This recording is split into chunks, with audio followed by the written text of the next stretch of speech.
Uh, Taiwan is already doing a lot of great work in APEC, leading in areas such as rare diseases, regulatory harmonization, medical devices, um, and in other areas such as antimicrobial resistance and dengue.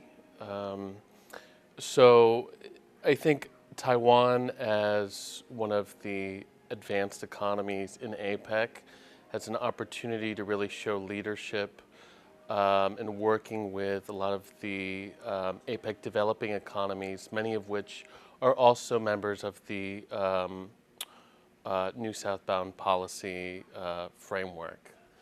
Um, Taiwan can continue to take the learnings from APEC and bring them to the New Southbound Policy work, such as a lot of the work we're doing in the area of regulatory harmonization is focused on capacity building, building the capacity of regulators in APEC economies in order to have the technical skills to approve medical products and get them to patients faster. So Taiwan can play, a bigger role in this work, and then also can bring it, outside of APEC and support continued capacity building work of regulators in these new southbound policy countries. And in what innovative aspect do you think can the cooperation be strengthened by promoting the new southbound policy? So I think it's a unique opportunity for Taiwan to really show leadership. There's a lot of critical challenges that are facing the Asia Pacific economies right now in the healthcare space. Number one is really healthcare financing. How are countries in this region grappling with, a rising middle class that's demanding better healthcare, more healthcare, and reconciling that with, the increased costs without discounting or cutting the value of innovative medical products. So reconciling these issues and coming up with innovative financing solutions to help address some of these health challenges in the region. That's one area where Taiwan can show leadership, but also in areas such as digital health. Taiwan obviously has a number of technology companies and has really been a leader in technology for many, many years. And as technology increasingly breaks into the healthcare space, and we're looking at how big data and blockchain and AI are used and can it help improve healthcare. I think that's something that Taiwan can help explore. And also, as many of these developing countries in the new southbound policy area also explore these issues, how Taiwan can work with them and show them leadership in exploring and strengthening their health systems and improving healthcare for the benefit of patients. And finally, how can the U.S.-Taiwan cooperation in public health be strengthened so that Taiwan can perform an active role in global health, public health cooperation? I think for Taiwan has major, big objectives in terms of developing its healthcare and biomedical technology and really becoming a leader globally. Um, it's one of the newcomers in Asia, followed closely behind Japan Singapore in terms of leading in health innovation, I think Taiwan can do even more to strengthen its relationship with the U.S. in clinical research, in other research and development activities, to and take advantage of those exchanges. It needs to be much more deeper integration with U.S. Leading medical institutions, as the U.S. is the lead health innovator in the world. If Taiwan wants to increasingly become a global player in terms of health innovation, it should be cooperating with the U.S. and really taking full advantage of the strong U.S.-Taiwan relationship. And then through that, lead the region in embracing and in identifying solutions to improve healthcare and access to health innovations. Well, thank you very much. And finally, do you have any additional suggestions for Taiwan? Just that it's a great opportunity through APEC. I encourage Taiwan to really leverage a lot of the learnings and the experiences that it's gone through in the APEC platform, and to bring those to the new southbound policy countries as it works on capacity building and knowledge exchange and facilitating the sharing of best practices, and really looking to integrate with these countries more. I like to say that these objectives should really be smart goals. They should be strategic, measurable, actionable, realistic, and time delineate. Well, given that Taiwan is such an open and democratic society, I think there's a remarkable opportunity to demonstrate the role of civil society in an open system, which is not the case in all the other countries of the Asia region. So Taiwan is a democratic model for this. Both obviously there's a level of government connection, but civil society is so crucial to the maintenance of democracy through proper civil participation that I think Taiwan has something to, if I might say, export there in its connections. As of course we all know, Taiwan is not able to participate in the United Nations mechanisms, but it should be able to link, and including with the new southbound policy, which we'll come to perhaps in a moment, with other countries' civil societies, irrespective of this United Nations difficulty that we all know is not possible to get around, even if it's very irrational. The technological advanced stage of Taiwan society in general, and I've seen the civil society organizations here are all very well equipped technologically as well. That could also be something for, again, I use the strange word export, but I mean it's the making the connections and letting other people know what Taiwan has to offer. For that, of course, you have to have a lot of information. Go out and seek the contacts, and of course participate in any other events. That's why this one is so important, to bring people here. But Taiwan civil society has also to go to participate in other similar think tanks and conferences. And my own organization, the Conference of UN NGOs, now invites Taiwan NGOs to its annual meeting, which takes place in Bangkok each May. So we're also trying to help make these connections.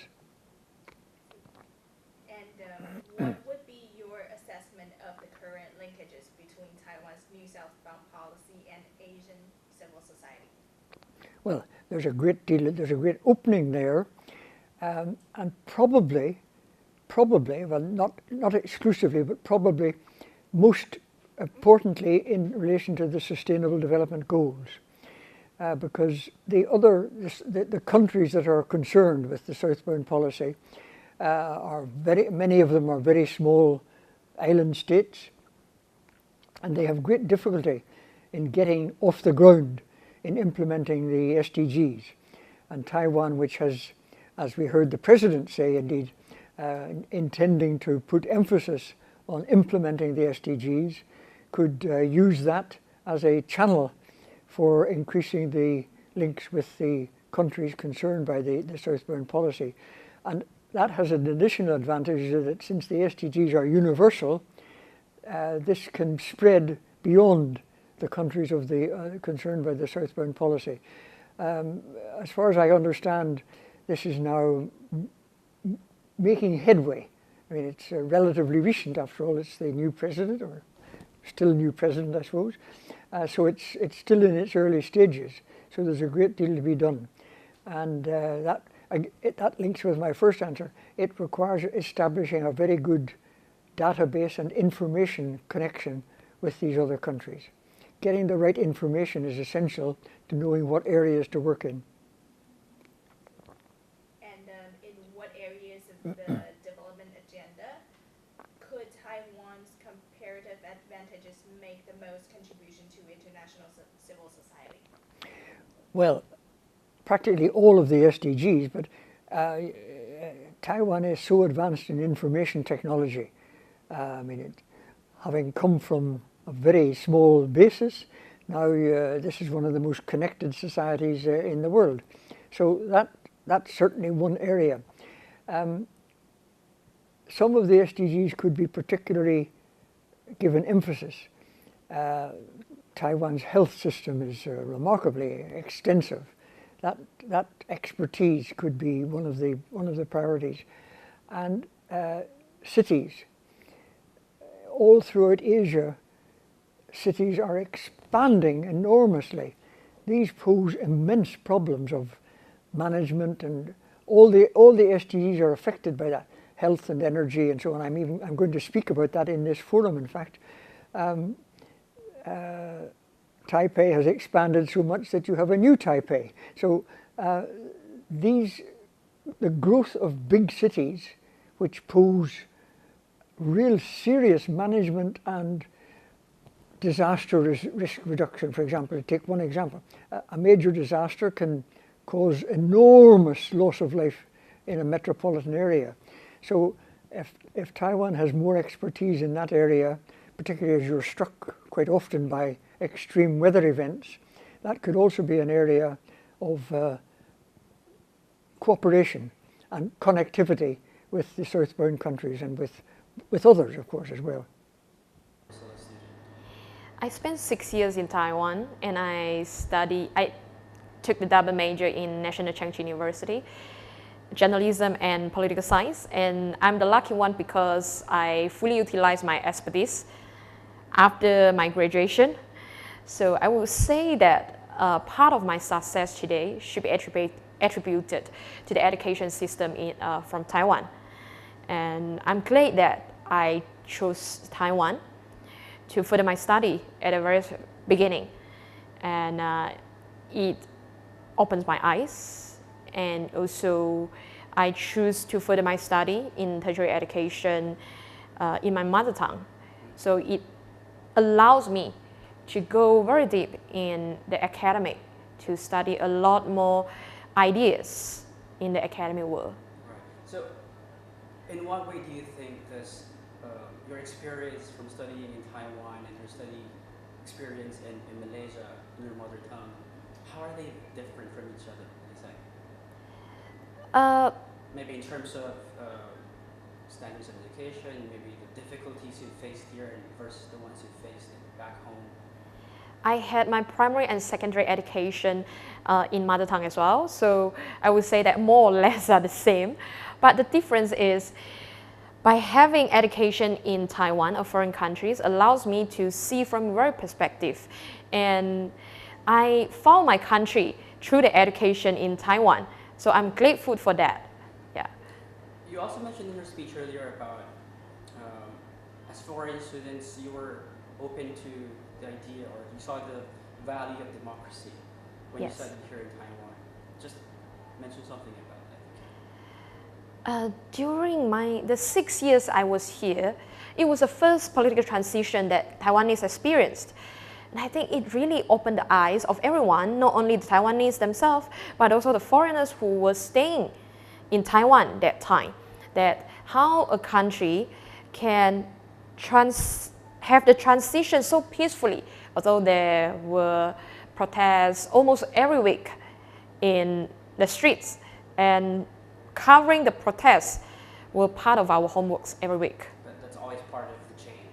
Yes, and Taiwanese shows to the world that it can be very peaceful and it is possible. So I think that is the model that we are looking forward. So going back to the topic of education, in terms of education, in what domains or areas do you think Taiwan and Malaysia can better cooperate on in the future? Besides undergraduate program, I still think that we can enhance the relationship more on the vocational skill training project, because currently the Malaysian government also looking at the TVET program that to enhance our graduate students, also secondary schools graduate, not from the academic, because not everyone excel in academic. Some people are very good at vocational skills. So we want to enhance, and I think that is a good way to collaborate and enhance the collaboration, that we should work more on the vocational skill training program. And beside that, I think Taiwan does very well in the ethnicity research. For example, all the native here, their research on the native language, on the perseverance, and also the research on cultures. So I think we can work on that. Right, which Malaysia has a lot of as well, in terms of Yes, culture. yes, and this region is rich in terms of languages and the cultures. And since Taiwan is already doing the research, I think it's good that we work together hand in hand to explore, to see whether there is a chance to preserve or even to enhance it and expand the relationship between ethnic or international. Because I think Philippines has certain ethnic that speak the same language of the Taiwanese native here. When I found that few words in the Malay language also similar with the Taiwan native. So actually we are in the same language zone. So how to explore this and make it the common or the shared identity of this region, and to speak of ourselves. Well, nextly, you being a member of parliament, so you're a politician. At the same time, you're also a private person, so you combine these two together.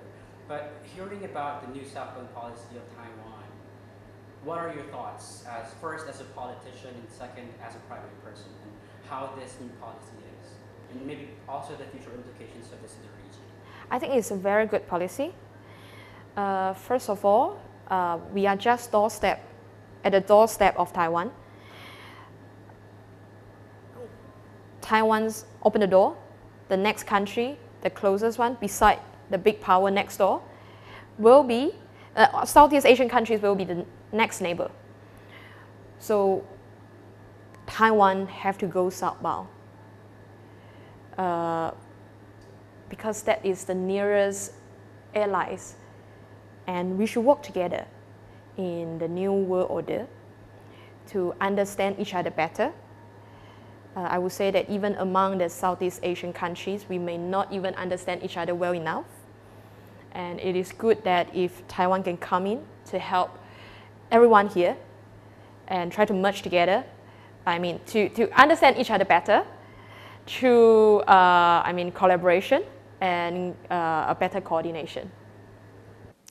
I think within the context of the new southbound policy, besides dealing with each of the countries in Southeast Asia or in the Indian subcontinent, I think the Taiwanese authorities should also contact the ASEAN Secretariat in Jakarta in Indonesia to introduce the new southbound policies and the contents of the new southbound policy. I think that would be one. Second is that to seek or to look into the possibility of having some sort of a more formal relationship between Taiwan and the ASEAN community through the ASEAN Secretariat. For example, with Pakistan, Pakistan is not a full dialogue partner of ASEAN, but it is a sectorial dialogue partner. So the relationship between Pakistan and ASEAN is on certain specific areas, trade, economic, or tourism. So in that sense, there could be a possibility of Taiwan having some sort of relationship with ASEAN on certain specific areas.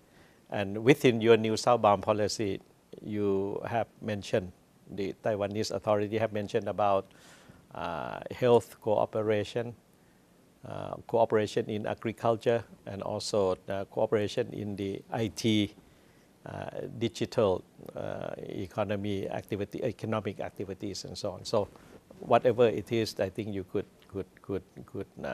have the discussion with the ASEAN Secretariat. Sir, it's very interesting you mentioned the new southbound policy in the previous answer. What are your personal opinion or thoughts about the new southbound policy? I think it makes the relationship between Taiwan and the countries in South Asia, Southeast Asia, and in the South Pacific more structured. Okay, more structured, with definite direction, and also you have a budget to support what you want to do. So it is a reflection of the seriousness on the part of the Taiwanese authorities that they really want to deepen the relationship between Taiwan and the countries of the southern part of the Asian continent. And it is most welcome because Taiwan has the know-how, the technology, and the management ability to offer to many of the countries in the Asian continent. So, having mentioned this need or the opportunity.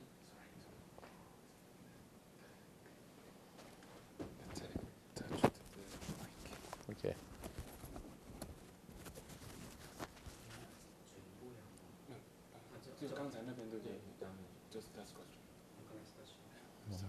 Okay, that's okay. Yeah, please. Yeah. So, having mentioned the new southbound policy in your previous answer, what are your personal opinion or thoughts about the new southbound policy? Well, it's good. It's pertinent and it's relevant to the situation because Taiwan has been having a lot of economic cooperation and cultural activities with countries in the Indian subcontinent, in Southeast Asia, and in the South Pacific. And then to have this new southbound policy, it makes the whole relationship more structured. And then with a clearer direction. And at the same time, you are supporting your policy not only with words and pronouncement, but you have some substantive sum of budget to back up what do you want to or intend to do with the countries in the southern part of the Asian continent. So it is most welcomed, and I think it reaffirms Taiwan's interest to work with the countries concerned. So zooming in closer to the Southeast Asian region, to be specific, Thailand, in what ways do you think can Taiwan and Thailand relations be strengthened, and more specifically, in which areas can these cooperations begin? It has been very strong because Taiwan is one of the, I think, top 5 major investor in Thailand. And there's a lot of very big Taiwan business community in Thailand. I think it's about 100,000. So the extent of the relationship has been there for a long time and increasing so. But now Thailand used to be a sort of export-led economy. So we are the assembly plants for foreign companies to come and invest, use Thailand as the assembling unit, and then for re-export. But now, as everyone knows, Thailand has come to the situation which is called the middle income trap. Namely that we have more competitors with the cheaper labor cost, and at the same time they can produce light manufacturing products as competitive as Thailand. So there is a need for Thailand to graduate itself out of this middle income trap, namely to move up the ladder of economic performances, to have more inputs on the research, design and development, as well as the application of the new communication technology. And this is the area where I think Taiwan has the know-how, has the industries to work more and more with Thailand, and to diversify Thailand industrialization process. No longer producing basic things like food canning, auto parts, or assembling electrical products like fan, air conditioned refrigerators. I think we have to move out of that one, because the factories no longer are valid to remain in Thailand. They have to move to Bangladesh, to Myanmar, to Vietnam. So Thailand has to go up in a more technology oriented. And I think Taiwan has various type of technology that would be useful for Thailand to upscale its industrialization process. Thank you very much, sir. One last question now. The things that you mentioned, based on what I understand, are very much covered in the 4.0 plan of Thailand. Yes. How do you think does it compare with the new South Bund policy or the new initiatives of Taiwan? I think Taiwan is very advanced in the electronic and telecommunication technology. And if Thailand were to upgrade itself towards the 4.0 type of economy, namely using the new digital technology to support its agricultural production, its manufacturing industries and so on, then it could learn a lot from Taiwan. And Taiwan could provide the technological know-how, the programming, the application, the system and so on. And possibly there could be some sort of joint ventures to produce, I don't know, digital products and so on with Taiwan's investment.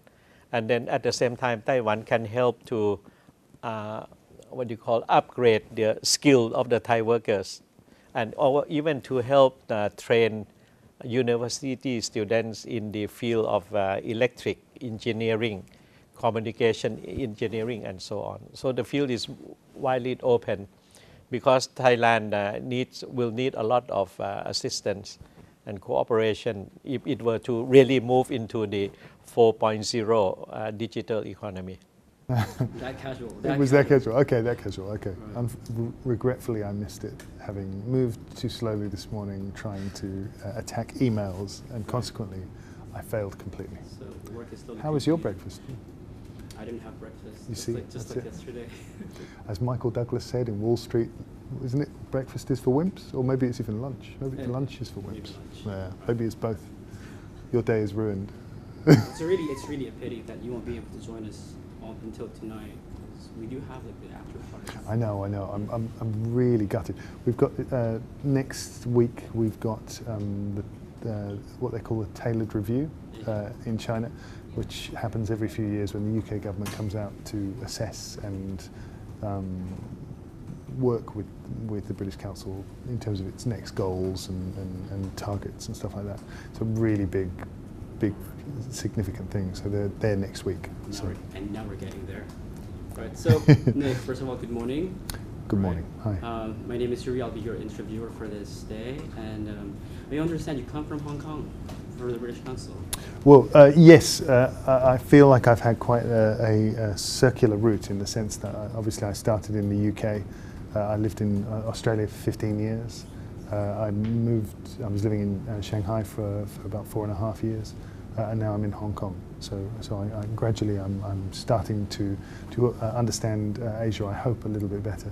Right. Perhaps. And for the British Council, you're in charge of Northeast Asia, is that correct? Yeah, that's right. Right. Director Arts. So Director Arts and Creative Industries. So the focus is predominantly on culture and the creative industries and the development of it, the opportunity for collaboration, network development.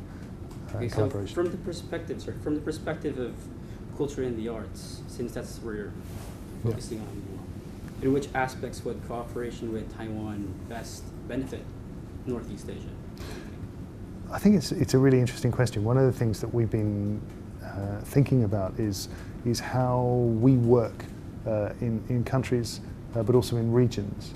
And I think there is just a growing awareness and understanding that actually in the modern day, it's no longer enough just to go for the bilateral relations, that kind of traditional standard, and actually it's the multilateral relations that are the most significant, because ultimately it's about shared objectives and shared challenges, and ultimately it's where you can guarantee that you are greater than the sum of the individual parts, working together to tackle those kind of common challenges. Right.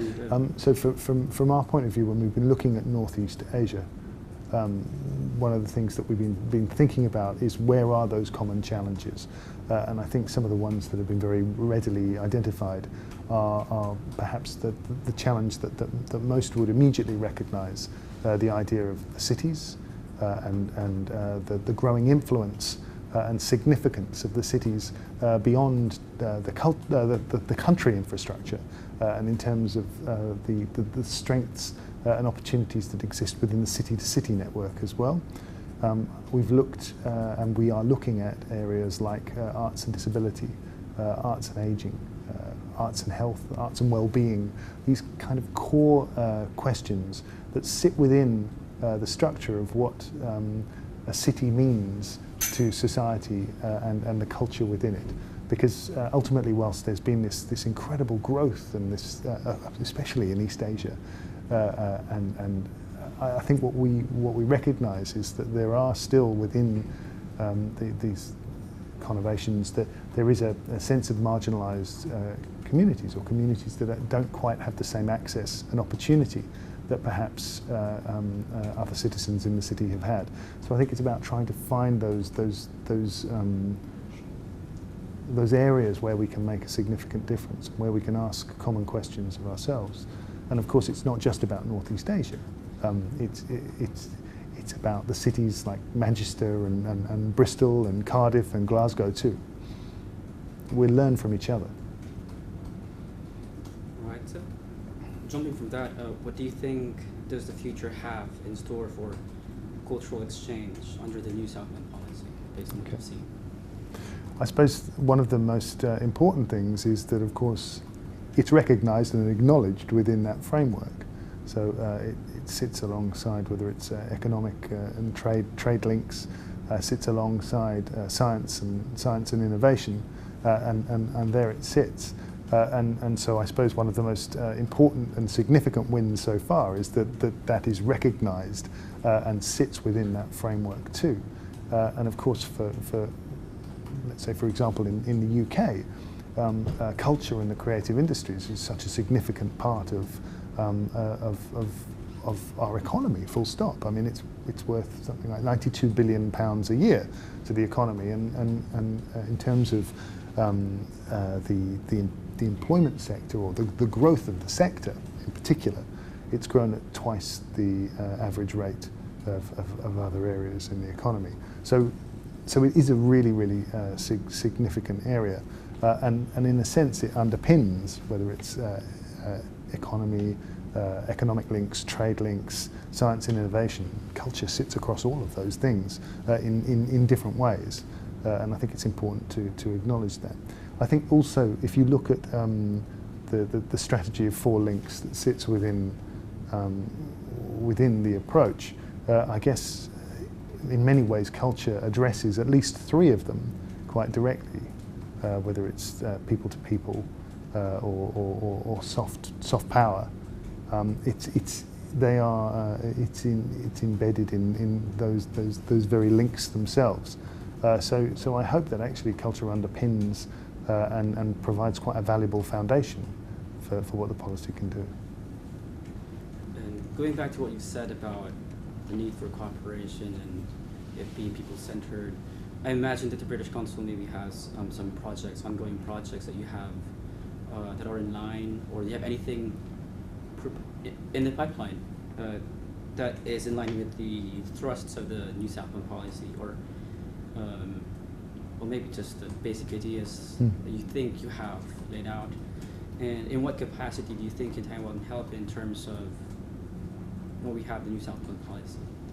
Well, I think to start off with, one of the things that's so interesting is the fact that that Taiwan is taking quite a wide view, in the sense that the policy itself, in terms of the 18 countries and territories that it's looking towards in terms of partnerships, that by definition creates that kind of multilateral strength and opportunity, and building that kind of collective will behind certain projects.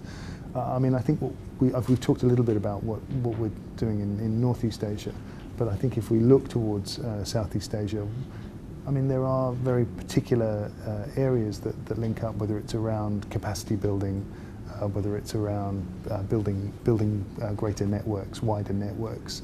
But I think if we're looking at specific themes, areas that have cropped up for us are certainly around things like creative hubs, and particularly in Southeast Asia, the way that they can galvanize communities, and in terms of what they have to offer, not just to the community, but the creative economy of that community too. And often those creative hubs are driven by passion and by commitment. But actually, there is work that can be done in terms of providing more opportunities around skills development to allow those hubs to offer more to the communities around them, and obviously the economic sustainability of the communities around them. So I mean, I think that's a key area that we've been working in. And similarly, craft is another area in Southeast Asia that again offers opportunity in terms of economic development, as well as cultural development too.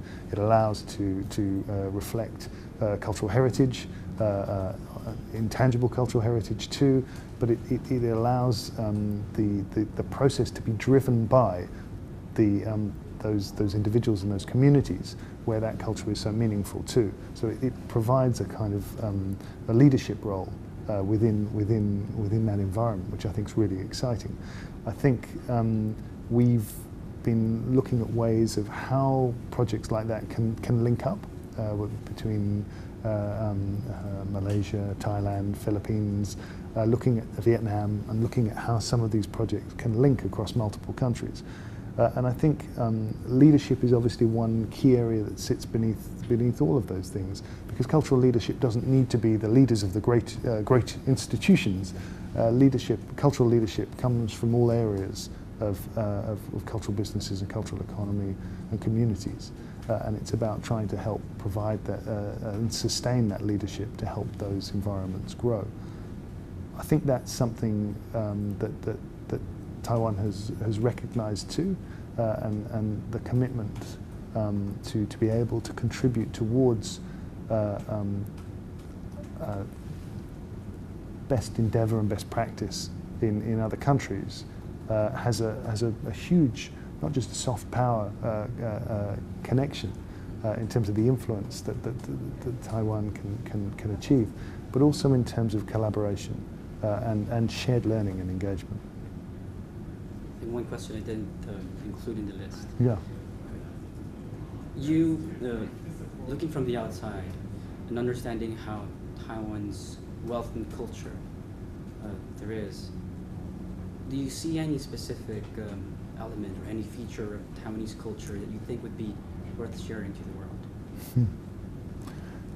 I think one of the things that I remember, I used to be based in Australia, and I was there for about 15 years, and I remember the pride that was so recognisable and immediate around Aboriginal and Torres Strait Islander art in Australia, and actually Taiwan in terms of the many indigenous tribes and population here. There is a great and quintessential Taiwanese voice already that is an exciting one, and one that can be taken through craft, can be taken through the prism of heritage, of language and culture, that offers again a different opportunity to view and engage Taiwan, and I think that's quite an exciting one, and one that I think the world may not necessarily already recognise as well as it should. Thank you very much. Okay. Thank you very much. Okay, all right. That concludes our interview. Okay, thank you. Thanks very much. Cheers. Oh, it's very good. It's always nice to, the hotel here is beautiful, and the services are very nice, and the options are plentiful, Right. so it's really nice. Mm-hmm. It's very nice for guests. Yes, But that's for true. the organizers, it's always a different story. Right. Well, you have a lot to take care of, and so. Mm-hmm. Right. So, Russell, I believe you're working for the American Institute in Taiwan, in Taipei. No, I'm not working for the American Institute in Taipei. I'm working for the Global Taiwan Let Institute. me fix that. God, Yeah. This is so embarrassing. And no, it's okay. Okay. No worries. It's Yes, fine. For the GTAC. That's right. The Global Taiwan Institute. We're based in Washington, D.C. Yes. And I'm sorry, I'm quite new in Taipei. So oh yeah, no worries. Yeah. 2 months. Okay. Wow. Right. Okay. Global Taiwan Institute. I always interchange the two, AIT and GTI. Oh, it's well. That's well. Let's. I should be clear that we are not a government institution, I know. and that we're privately. I'm flustered right now because I should know these things, and No. I do. It's okay. So No problem. Executive Director of Global Taiwan Institute. That is correct. Yes. I'm going to Mhm. start from the top. Right. So, good morning, Russell. Good morning. Right. My name is Yuri, and I'll be your interviewer for this morning. You being the Executive Director of the Global Taiwan Institute, but speaking personally, from your opinion, what do you think is the U.S. perception of Taiwan's new southbound policy, and what areas do you think constructive cooperation between the U.S. and Taiwan can exist? Well, I think that there's been an evolution in the U.S. perception towards Taiwan's new southbound policy.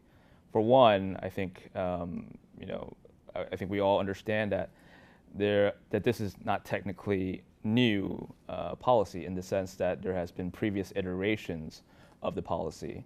And so I think the perception at the beginning is what distinguishes this as a new policy. And through greater understanding and exchanges, I think there has been greater clarity in terms of the U.S. perception towards the new southbound policy as something more comprehensive, something that is more substantive than previous iterations. And I think there is a clear recognition that this strategy, or the policy the strategy that supports this policy, is guided by very important policy initiatives to be able to diversify Taiwan's economy, and as well as to be able to enhance the people-to-people contacts that Taiwan has with the region. And that's important for several reasons.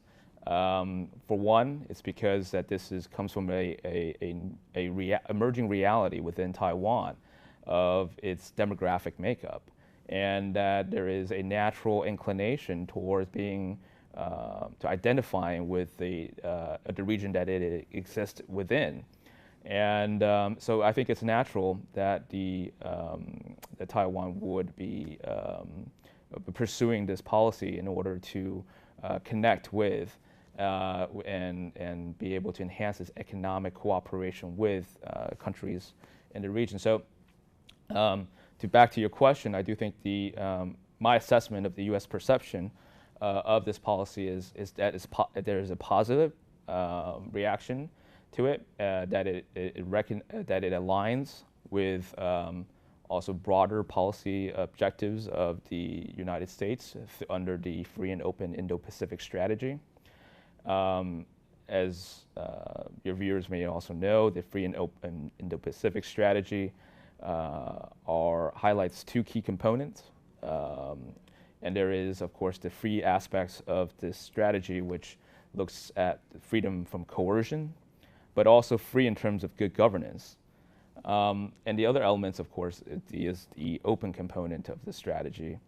And that is looking at open sea lanes of communications, looking at open investment environments, and open in the sense that there is a good ecosystem for development. And in these areas, I think that the New Southbound policy has a lot of room to work with this Indo-Pacific strategy, in the sense that I think the New Southbound policy, in looking at practical areas of cooperation in areas where Taiwan has capabilities and strength in, such as in agricultural cooperation, such as in industrial development, and also in education.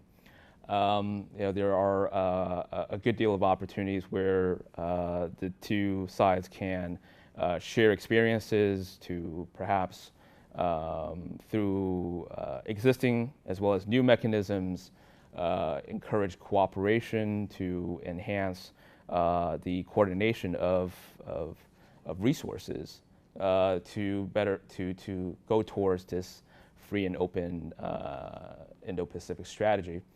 And so I think the Yushan Forum provides an excellent vehicle for that type of discussion. And from, I think, many of the speakers that you've assembled here today and yesterday, we are, I think, really heading in the right direction in being able to find tangible areas of cooperation that aligns with, these broad principles of a free and open Indo-Pacific, of which Taiwan, I think, is a vital and important partner in. So. Now, we know that the New Southbound policy has both regional and more global implication.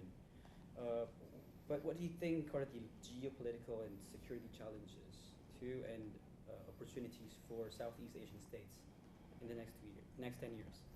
Well, I think, unfortunately, the traditional security concerns of the region still remains. I think the fact of the matter is that the tensions in the regions are growing, and the reason why it's growing is because there has been increasingly that China is increasingly more belligerent and more aggressive and more assertive in enforcing what it claims to be its sovereign rights in the region.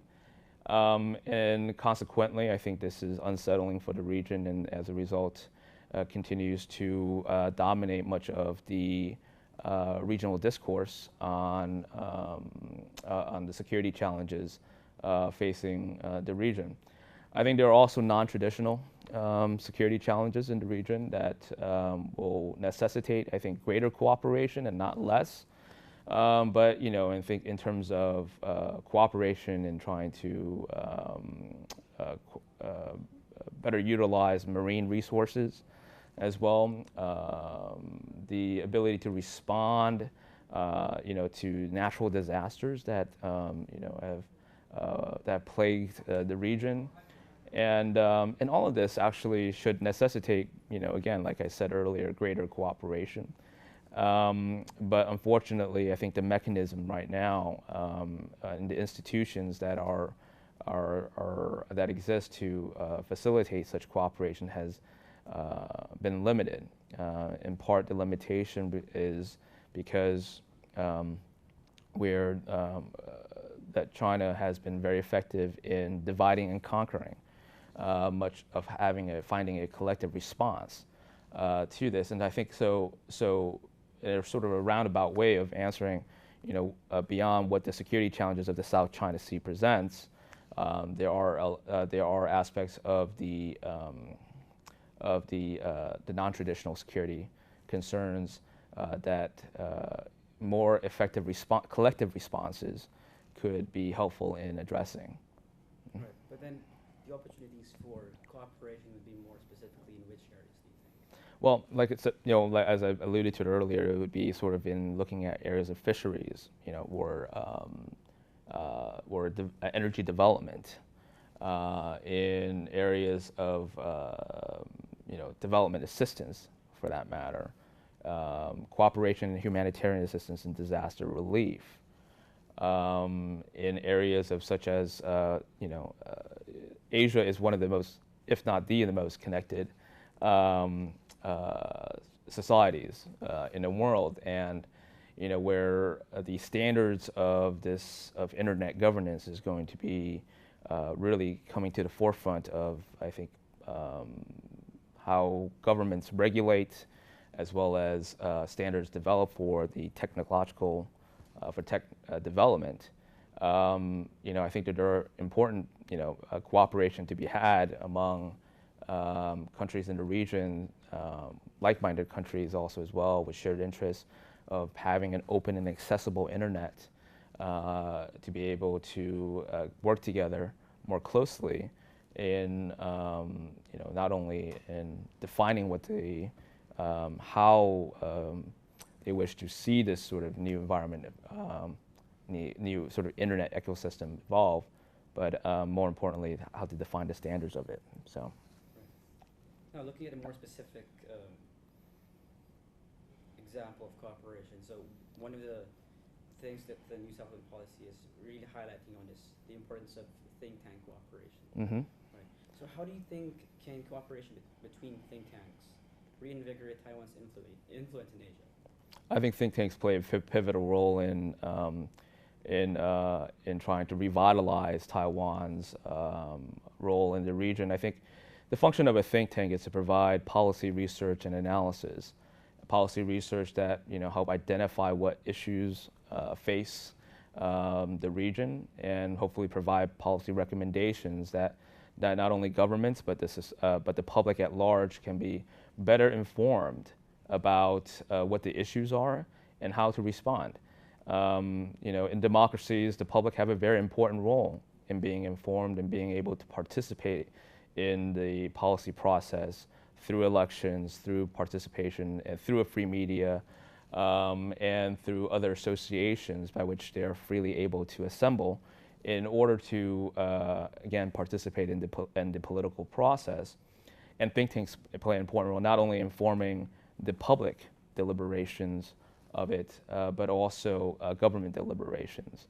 Operating under less constraints, think tanks have the space and hopefully the creativity to come up with out-of-the-box ideas in ways that can facilitate the strength and leveraging Taiwan's capabilities and capacities in areas that can help strengthen regional institutions, to help identify and address emerging, current as well as emerging issues.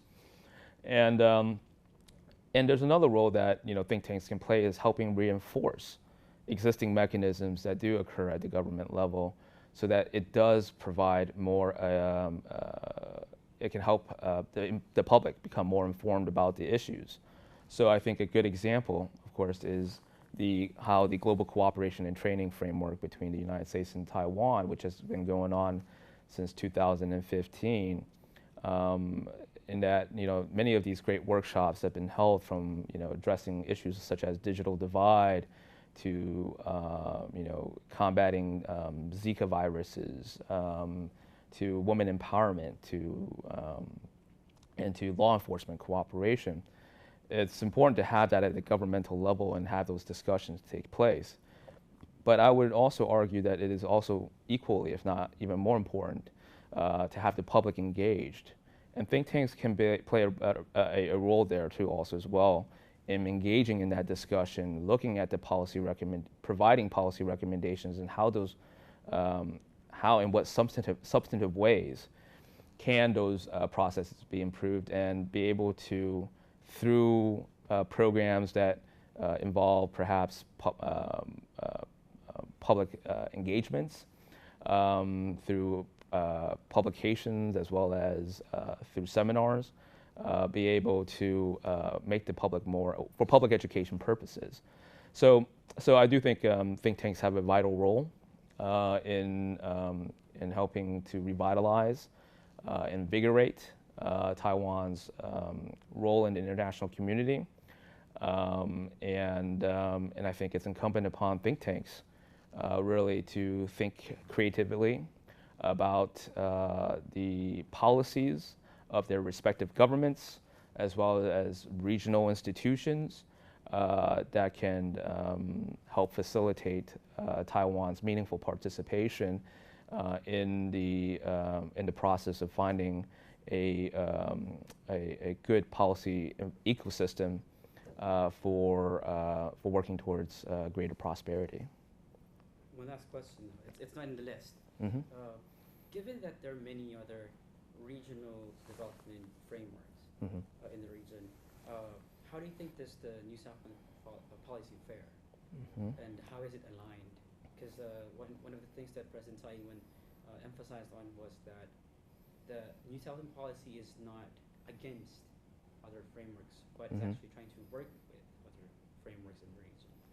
You know, that's an excellent question, and I think that there are, in my opinion, there are great alignments in terms of how Taiwan's New Southbound policy matches up with other policies, other regional frameworks.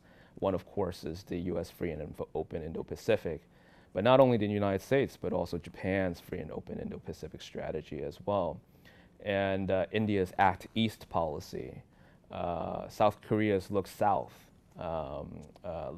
approaches, and of course, you know, the Australia's traditional and important role in the region. And so I think that there are a great deal of alignment. It's, I think, no surprise that that the five that India, Japan, the United States, and Australia have a shared interest, and they're like-minded countries. They are democracies, and I think that the convergence of these policies will help weave together a fabric that will be able to undergird the institutions and and help preserve the order, which is increasingly coming under strain by the rise of revisionist authoritarian countries that applies a lot of pressure on these existing institutions, and through the use of either corrosive capital or debt trap diplomacy, are really undermining some of the norms and institutions in the region. And so I think with the New Southbound policy and its emphasis on practical cooperation, but also in good, prudent development assistance and technical cooperation, that the high-level standards and practices that Taiwan and other like-minded countries can bring together and bring to bear in the region will really help to provide a counterweight to the use of, again, the debt trap diplomacy and the corrosive capital, and so I think that is where I think there's a good deal of an alignment between the New Southbound policy and the regional environment. Thank you very much, President. Thank you. That concludes this interview. Thank you very much. Thank you. Mm-hmm. I think it certainly enhances Taiwan's image as a friendly neighbor. Like, Taiwan is deepening engagement with countries across the region, and doing so in a multifaceted way that benefits everybody. I think it contrasts quite favorably with the Belt and Road Initiative, for example. So certainly, I think Taiwan is putting itself in a good light, in Southeast Asia, South Asia, and elsewhere.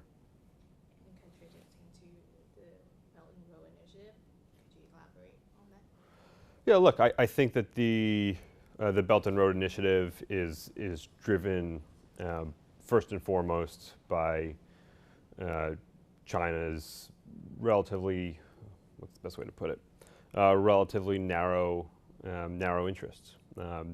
And while other countries may benefit from those investments, as we're seeing now, some are not, and some are in fact suffering due to the debt that they've been burdened with. And so, again, I just think that Taiwan's efforts to deepen its ties to countries in Southeast Asia in particular just contrasts very favorably with China's efforts to do so. And how does the New South policy change the discourse on regional development frameworks? I'm not sure that it necessarily changes the discourse on regional development frameworks, but it contributes to it. So, I think we've talked less in the past couple days on the aid work that Taiwan is doing, the infrastructure investment that Taiwan is engaging in. Again, contrasting favorably with the BRI.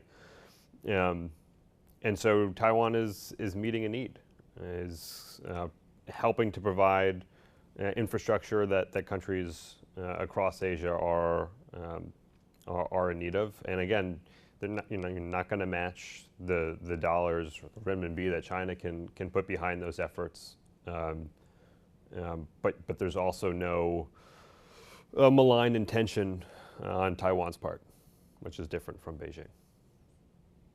And what do you think are the implications of Taiwan's increased momentum in partnering with South and Southeast Asian countries? I'm sorry, could you just repeat the? Yes. What do you think are the implications of Taiwan's increased moment in partnering with South and Southeast Asian countries? I think there are a number of implications. So in an ideal world, we'll see developing economic ties lead to a greater diversity in Taiwan's economic partnerships, so that it's not overly reliant on the Chinese market and the Chinese economy for its own economic well-being. Taking that a step further, if those economic ties continue to develop and other countries are more dependent on Taiwan and Taiwan's companies, Taiwan's investment, then they become more invested in Taiwan's security. And that doesn't mean that they become security allies, but it means they become more concerned with what happens to Taiwan.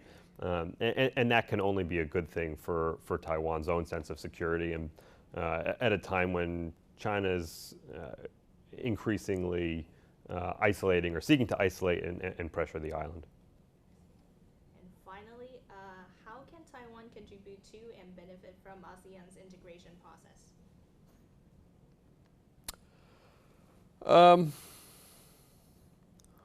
Honestly, I'm not sure I really know enough about that to comment on it. Okay, no worries. Well, I guess that's the end of our interview. Okay. Thank you so much. Yeah, you're welcome. Happy to help. So the Taiwan New Southbound policy, I think, is a really kind of a really strategic move for Taiwan, especially looking at itself as part of Southeast Asia and what's going on in Asia Pacific region. So I think it's really important that Taiwan can pursue that, and I think also because of I would say the cultural diversity that Taiwan has today, with the worker and with the mixed marriage, and having a whole new generations of children that will be born from Southeast Asian parents. I think it's really, really important for them to also look inward, also in terms of inward and outward, in terms of their own need, in terms of this changing society, but also connecting and understanding, especially like other Southeast Asian countries. What are there perspectives of future cooperations between your organization and Taiwanese artists? Yes. So I'm representing the Mekong Cultural Hub, which is somehow it started with part of the New Southbound policy project in terms of how to making more connection, especially on the level of people to people and civil society engagement. So we set up the Mekong Cultural Hub here in Taiwan, in Taipei, in fact, to enhance cultural exchanges between Southeast Asian countries, but focusing on the Mekong region, so Laos, Myanmar, Thailand, Cambodia, and Vietnam, and Taiwan. So we have seen, and we will see really much more cultural exchanges, artists exchanges, and also at the professional level. So not only the artist, but curator, filmmaker, script writer, festival programmer, and then creating all these exchanges between Taiwan and the Mekong countries. And so besides the areas that you mentioned, is there any particular ones that you're looking forward to? Yeah. We're really excited to be launching, in fact, this year, our new program on, it's called SEED. It's a Southeast Asia Leadership and Fellowship Program that will be involving Southeast Asian country and also Taiwanese fellows to be engaged. And so we're going to hold the first workshops here in Taiwan, so bringing young dynamic leader in the cultural sector in Southeast Asia to meet and to work together. So really starting from here in Taiwan. We also will be looking at seeing some professional exchanges. We've hosting some professional working in the cultural sector from the Mekong country and having them here placed kind of in an internship.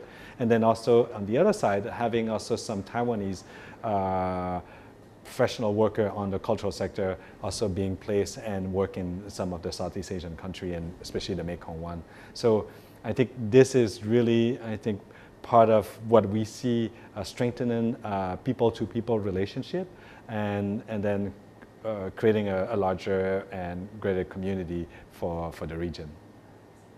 And what are your expectations or any future implications for these workshops? Like what do you want to see? Well, I think first of all, what's really important is that when we speak about exchanges, I think we need to understand people, and especially on a community-based level. There had been a lot of policy level issues, but I think addressing how people can get to know each other, especially on the arts and cultural sector, is to be able to see a performing arts piece or a dance piece from Southeast Asian, and having those exchanges and those collaborations will really make a much more vibrant and engaged community in Southeast Asia and in the region. I see. Is it more grassroots kind of type of campaign, Yeah. or is it more like middle class or? No, we see really the exchanges happening between artists, between professional worker in the arts and cultural sector. So it's not about the level of the engagement of audience and other, but it's really about how people connect, how can they understand each other, how they can start to do collaboration with each other. And I think that starts with a cultural understanding of the differences that we have, but also connecting in some of the needs and mutual understanding that we also share. It's so exciting, and I really Good. look forward to your work. Thank you. Yes. By my point of view, I think that Taiwan people is kind and also helpful, and you all rich in economic and also diversity of culture that I should learn about. Yeah. And the last one is you all really punctual. That's what 5 words I can describe about Taiwan. I see. Yeah. And how do you define a young leader, and what do you think is his role in an evolving Asia Pacific? Regarding to young leader, I think that young leader is a group of people that really potential because they have talent, knowledge, and also the last one is the passion to make something change. Yeah, this is my idea about the young leader. And regarding to the evolving of Asia Pacific, young leaders should learn and share each other about the experience related to economic, related to governance, also corruption, as well as like terrorism as well. Yeah, and we should learn and share to each other to make a better world. Yeah. When you say young leaders, they change, what would you like to see them change? There are many different change, but change to be a better one. Yeah, not change to be the worst one. Yes. And finally, if you could choose among flagship projects to bring back home, which ones and why? If I could choose one flagship to back home, I would choose education. Collaboration in education is really important because of if you want to change the future, we should start change from now. And as the word said, you plant the tree today, you will get fruit like in the future. Yeah, this is my the flagship that I choose is education. Yeah. And is there any personal takes on education as a big? Personal connections? What you refer to about the personal connection? Like why particularly education for you is so important? One mechanism about the education, for example, like provide scholarship. And beside that, also like youth exchange is really important as my experience. When we go to exchange in other country, we not only learn about the knowledge, but we learn about the culture, we learn about the society. So after we learn, we come back, we can improve our society as well. Yeah. Well, thank you so much for your answers. Okay, thank you. My name is Hin Phomania. I'm from Cambodia. ខ្ញុំឈ្មោះ Hin Phomania មកពីប្រទេសកម្ពុជា Okay, Naman. I'm doing well, and I'm happy to be here in Taiwan for the Yushan Forum. Can you introduce yourself? State your full name first in English, and if you can say it in your local language. Okay. So I'm Brian Paul Yamanzares. Do you need background about what I do, or? No, just the full name and in English and in your local language. Okay. So my name is Brian Paul Yamanzares. Hi, ako po si Brian Paul Yamanzares. Great. So Brian, now you can start talking about what you do. Okay. So personally, I'm an entrepreneur, an investor, and a youth leader. So I work full-time with my companies. So I have my watch company, which is Time Master. So we make dive watches in the Philippines. Aside from that, I'm also co-founder of Barley and Craft, which helps craft beer breweries in the Philippines distribute to local customers. And I have a few other investments, both local and international, hoping to build those companies within the Southeast Asian region. Great. So for the past week that you participated, or the past weeks you participated in the events related to the Yushan Forum, the first one during time was the National Day celebrations, and yesterday was the opening of the Yushan Forum. What would you say would be your current impression of the new Southbound policy, or how Taiwan relates to its neighbors in the region? Well, compared to a lot of the other countries that I've been to, I've noticed that Taiwan is really taking a step forward in building more relations within the region. Very, very proactive with the new Southbound policy, and it reflects in the kind of speakers that they've been able to invite thus far. You've got everyone from the region, ranging from academics to business leaders, as well as political, influential individuals. So you've got people from all over the region, but you also have major stakeholders coming from the United States and other Western countries present at the forum. So based on that alone and the ability to gather all those people, you can tell the initiative to build a strong southbound policy is really there.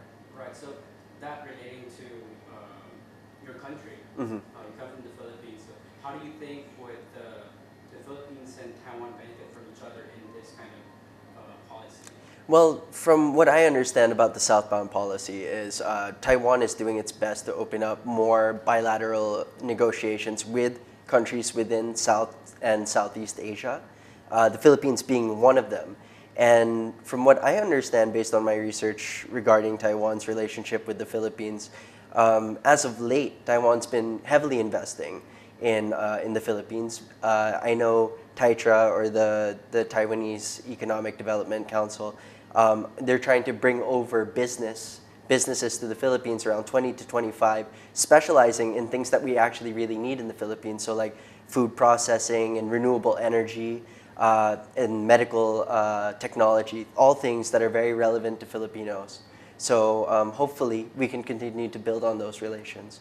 Right, great. So you being a young leader yourself, what do you think would be the challenges and opportunities that the youth would be facing, specifically youth leaders would be facing in the next 10 years? Well, one of the things that I've noticed within the region is the startling impact of social media. In the elections in Malaysia, in Indonesia, in the Philippines, it's very evident how strong social media is and how information or misinformation can be carried through social media.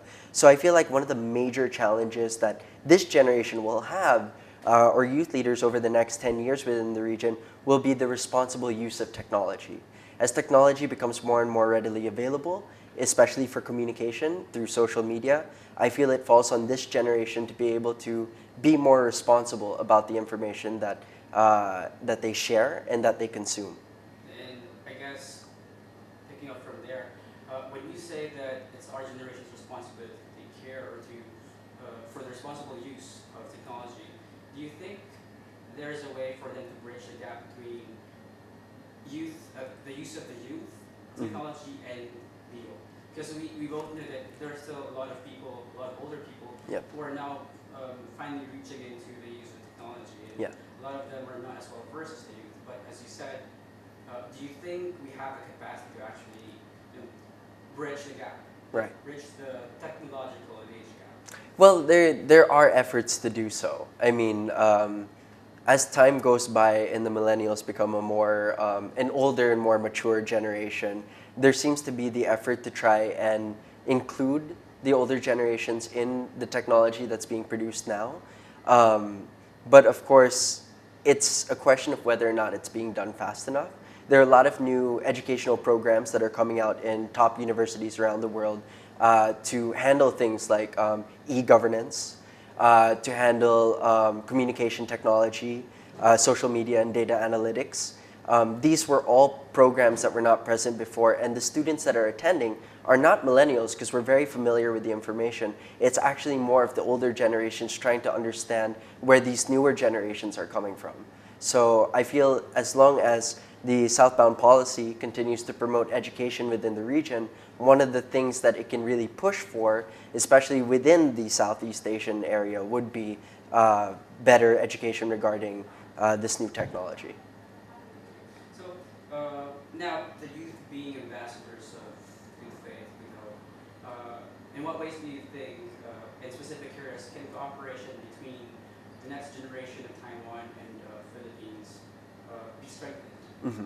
Well, actually, I'm a proud participant of the Ni Hao Taiwan conference, which took place in 2016. And I think if you hold more conferences like that, more exchanges with youth leaders, youth entrepreneurs from the region, you'll be able to build the relationships that are necessary to really create a more cohesive economic environment within the region. Beyond conferences, can you think of anything else? Educational opportunities. If there are opportunities for students to study abroad, I feel like bringing them over to Taiwan and giving them the opportunity to live here, study here, and learn the culture, the language, would be able to create a new generation of hopefully, how should I say it, allies, I guess, within the region. Because what we're trying to do here is, you're trying to get a culture invested in another culture. And the best way to do that really is through education. That's for the benefit of The Philippines, now, yeah. What does the Philippines have to give? To Taiwan. Well, the Philippines, having its population of over 100 million Filipinos, many of which are currently looking for jobs. Many of them are young. So the problem in the Philippines is actually more underemployment than it is unemployment. So we have a lot of skilled laborers, and we're very strong in terms of our creatives. And those are things that we can possibly contribute to the Taiwanese economy. So hopefully with the businesses that they're currently trying to bring over, we can create those relationships and provide more jobs for Filipinos and more skilled laborers for Taiwan. And in closing, do you have any advice to give young leaders in the making? Yes. There's a difference between being a social media influencer and being a youth leader. I feel like a lot of young people today are very consumed about the number of likes and shares that they're getting on social media, but they should realize that it's the actual impact that you make in society that you'll be remembered for. This is a generation where everything goes by so quickly, but the things that really last are the impact or the change that you make in other people's lives. And I hope that this generation can learn that and remember what the previous generations have done for them. Sorry, this is not part of the question. But, Yeah, no worries. in 5 words. Okay. What 5 words can you think of that best describes Taiwan for your experience in Taiwan? 5 words. Off the bat. My experience in Taiwan. Great learning and networking experience. Thank you so much. There you go. All right. All right. Thank you so much. Thank you. Right. So good afternoon. Good afternoon. What's your name, please? Hi, my name is Tuyền. I come from Vietnam. Xin chào, tôi tên là Tuyền, tôi đến từ Việt Nam. So, Tuyền, what do you do? I'm currently doing the Master 2 in Management in European Affairs, and it's in the University of Lille in France. It's located in the north of France. How do you, how are you coping with the different lifestyle in France? I already studied in France in 2014, so it is not difficult for me to interact with the student life in France, and I enjoy it. So you can say. Yeah, I can speak French. Great. So, given the past 2 days, you've seen the National Day celebrations, right? During 10:10, you went to the president's office. Yeah. How was that? This was amazing. This is the first experience I tried in my life to join the National Day and have the dinner with some officials or some people from the government. So we will really enjoy it, and that's a very nice experience in Taiwan. But this is not your first time in Taiwan, is it? No, I was in Taiwan in October 2016. Yeah. And how is this time different from that time? This time is not the time for leisure. This time is the time for learning and for interact with the Yushan Forum and attend the conference. But the previous time I went here, so I enjoy many places for tourists and enjoy the night market, and I really like it, especially the Taiwanese food, amazing.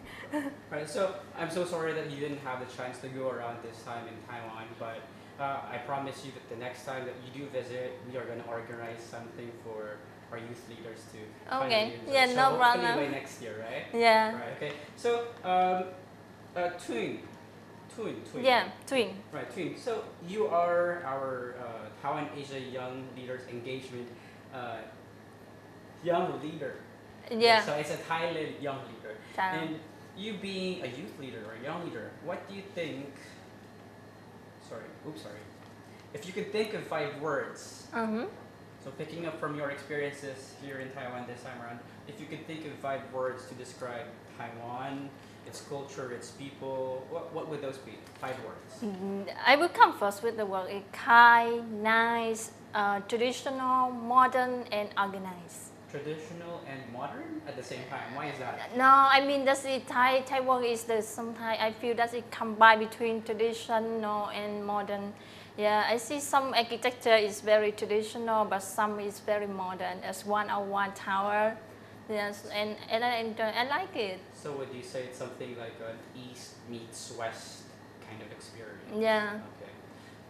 But isn't that something that you're familiar with already in France? Because I know that there are still a lot of Asian students in France as well. So I guess it's also like a combination of cultures, right? Yeah, combination culture, very diversity. Right. Yeah. So would you say Taiwan is very diverse as well? I think so because I see there are many people from different countries. They also come to stay in Taiwan. So that's definitely a diversity. Right. So how would you define a young leader, and what do you think is his or her role in an evolving Asia Pacific? Okay. In my opinion, I believe the young leader as the young people who gain the skill and knowledge necessary for working in the local affairs. And I believe their role is that they are potential to be the emerged and established leaders. And they also come from different countries in the world. So that's making more diversity. And they can contribute their capacity and their knowledge based on their own context. But more concretely, like how do you think could a young leader contribute to his specific country? Say for example in Vietnam, how could a young leader be more helpful in what way? You can join many NGO think tank in Vietnam for the volunteer, for the connection. Because, for example, in the past when I did the internship with the Vietnam government in the people diplomacy, and I attended many activities with the Taiwanese NGO. And we go to the high mountain to give the food or give the gifts for the poor children, and also went to the remote island to give the gift for them. Yes, so that is something we can participate.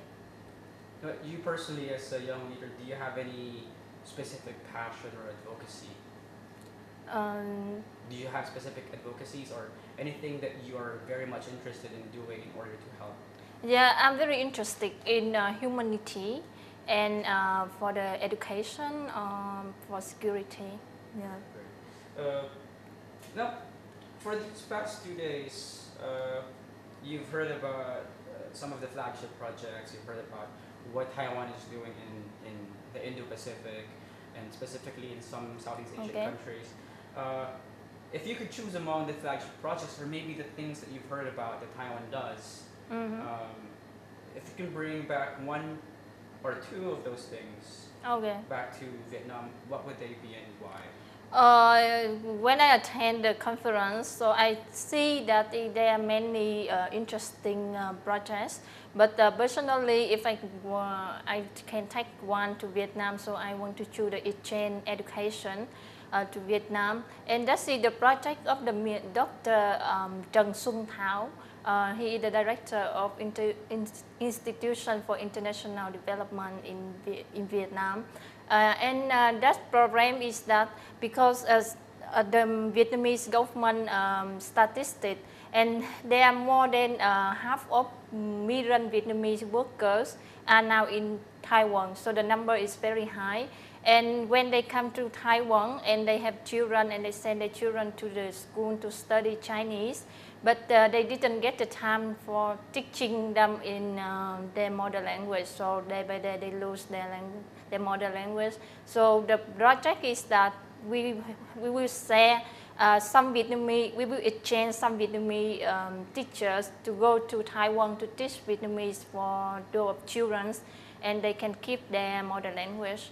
And then other side is that some Taiwanese teachers will go to Vietnam to teach Chinese. So that's also keep the culture of two countries. So you're also saying that cultural exchange between Taiwan and Vietnam is also very important. Yeah, definitely. Because I think culture is the thing is make the people more understanding, and when they move to another country, it doesn't mean that they lose their identity, they lose their culture. Yeah. In closing, Tuin, do you have any advice or any message that you want to give to leaders in the making or leaders of the future?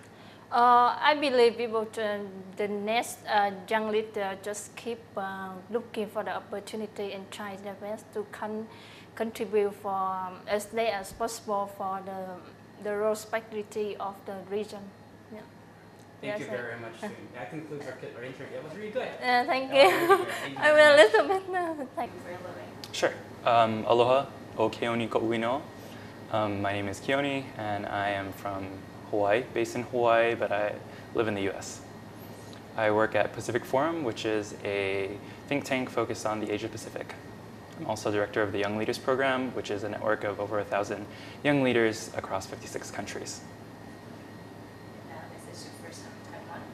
This is my second time in Taiwan. I see. Yes. First time was on travel. This is the first time for work-related purposes. I see. So you pretty much get the idea. Yes. Yeah. So if you could think of 5 words to describe Taiwan, what would those be?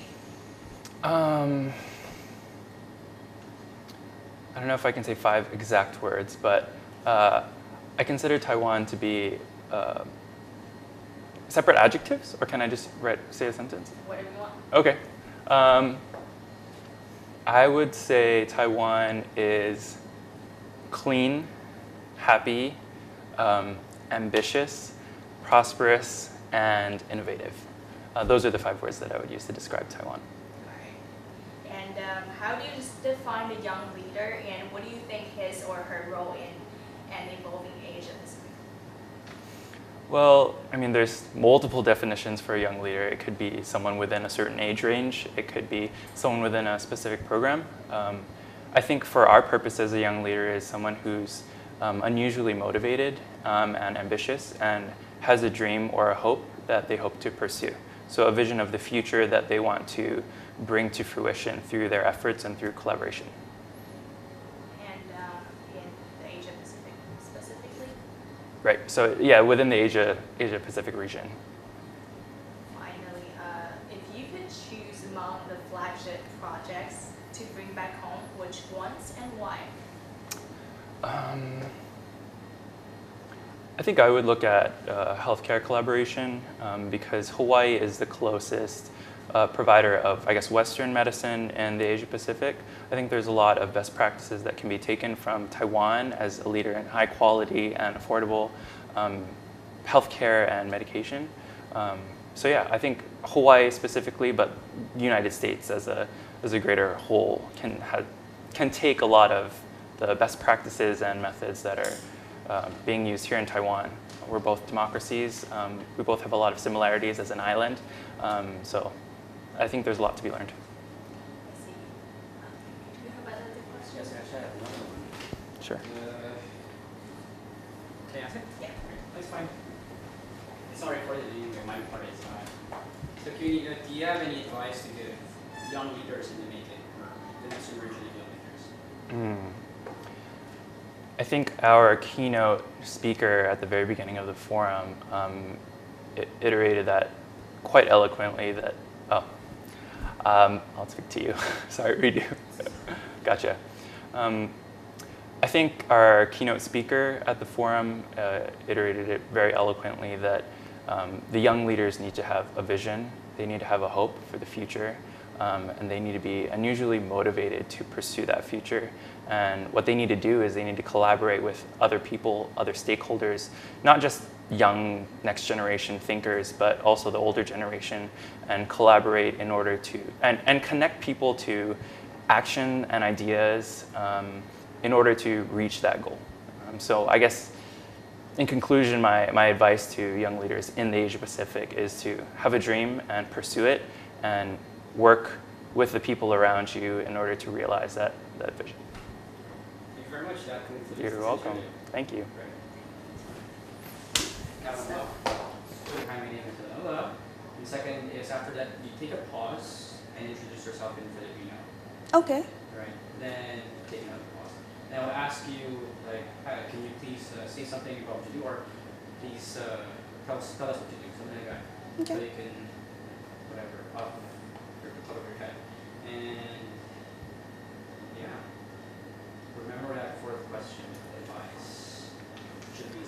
Inisip ko tuloy yung Tagalog, yung Filipino. Okay. Yung Tagalog naman is fine. Okay. Hey, kamusta? Or ano po? Buhay? Mabuhay. Hi, ako po si... Okay. Yung Tagalog is fine. Okay. So, kamusta? Mabuti. Mabuti naman. Right, so this is the second day of the Yushan Forum. Yeah. And how are you liking it so far? Cool. Everything's cool. I'm learning a lot, and it's been an intensive day yesterday, but right now it's more engaging. Right. Yeah. You weren't able to attend the National Day celebrations on the 10th, were you? Yeah, I wasn't here on the 10th because I was home, and I have to be home because of some work. And it was something worth staying for. Yeah, it was. It was a landmark legislation that was passed. And a lot of people are staking their lives on that, as far as I know.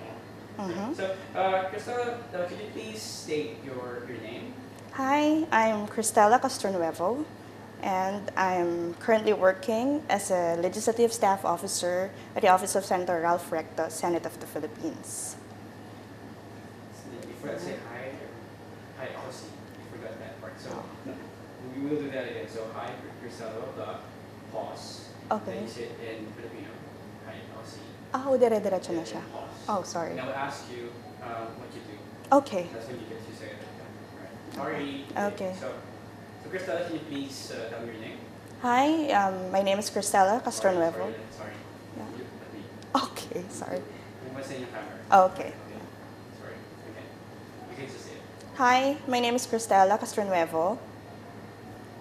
Hello, ako po si Cristela Castronuevo. So Cristela, can you please tell me what you do?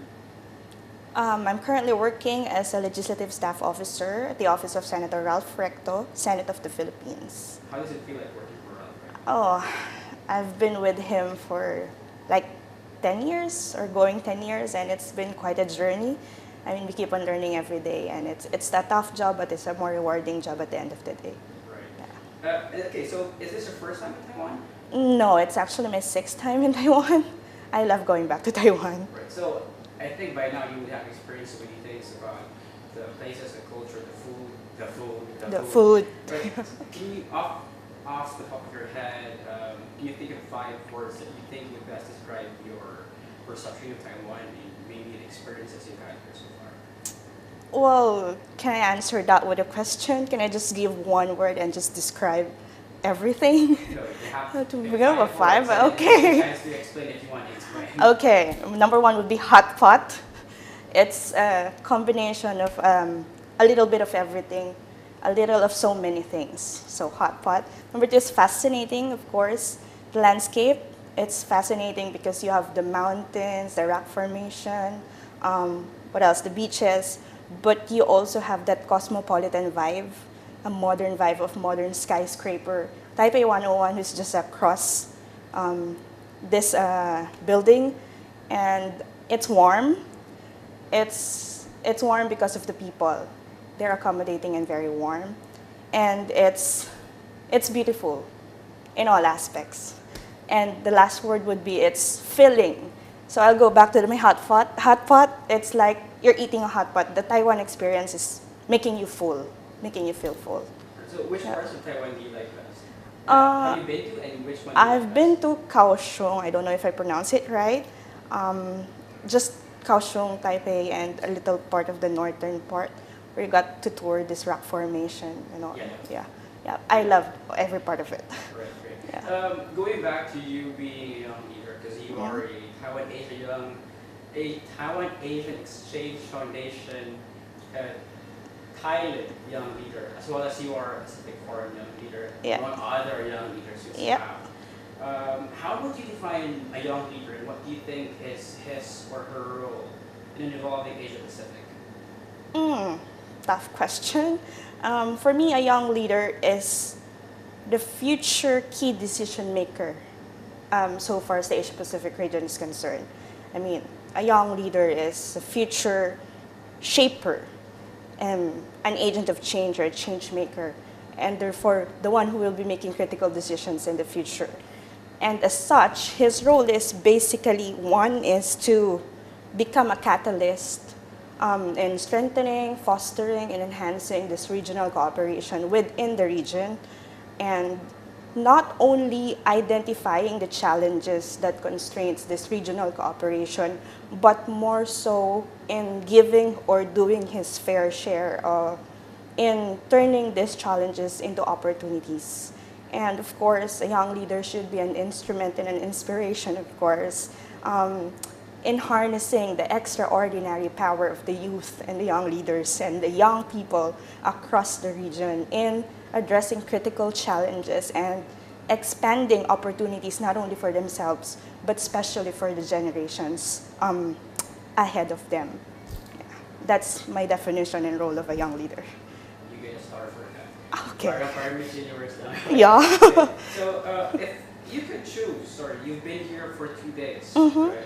If you could choose among the flagship projects or maybe the things you've heard or the presentations that Taiwan does or in terms of cooperation with other countries, or if there's any specific project or area of expertise that Taiwan has that you think would be worth bringing back to your country, not just one, it could be 2 things, which ones would they be in mind? I've actually listed 2 since yesterday. So one would be the innovation on healthcare, health technology, health systems, because as the whole world knows, we are entering into an era of a landmark legislation providing for universal health care for all Filipinos, and therefore it necessitates for an enhancement of the capability of both the soft and hard components of it. Infra on the other side, which includes facilities, equipment, and technology. And as I've learned from the presentations yesterday, Taiwan has been a pioneer in universal healthcare so far as health technology and health systems are concerned. So if we could probably bring that in the Filipino setting, but make it country-specific, that would suit to our needs, address the demand side and the supply side, of course, of healthcare in the country, in the Philippines. That would be an awesome job to do, and I would love to be a part of it. The next one would be in agriculture technology. You know, our country, the Philippines, is basically an agricultural land. We have 8 million farmers, 3.5 planting rice, 3.5 million planting coconuts, and the others planting different crops.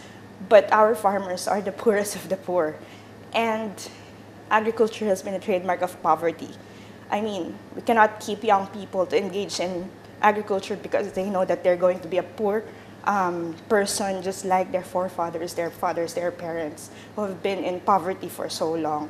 So we lack mechanization, we lack precision technology, and Taiwan also has been very good in that and has a lot of programs as reflected in the presentations yesterday. So that's also one of the flagship projects that I wish I could bring back home and I can take part of. I mean, in terms of policy, at the very least. So smart healthcare and agriculture. Yeah, yeah. In closing, I think I would need to ask you if you have any advice to give or share to future young leaders. Just don't be afraid, keep on learning, and keep on trying. I mean, you don't know the change that you can make with every little step, so just keep pushing. My name is Amra from Burma or Myanmar.